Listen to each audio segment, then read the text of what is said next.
వందే మాతరాన్ని బంకిం చంద్ర చటర్జీ 1875వ సంవత్సరంలో రాశారు. ఇది సంస్కృతంలో ఉంది.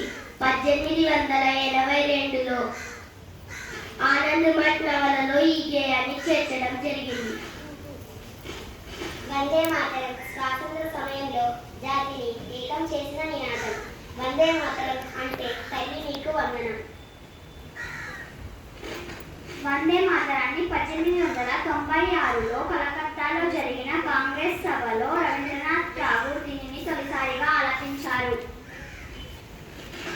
వందే మాతరం గేయంలో 5 చరణాలు ఉన్నాయి. మొదటి 2 చరణాలు 1950లో జాతీయ గేయంగా గుర్తించారు.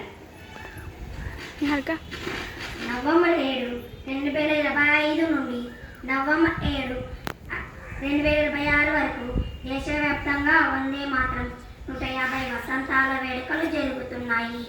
ఈ సందర్భంగా ఈ శుభదినాన వందే మాతరం పూర్తి గేయం మన అందరి కోసం.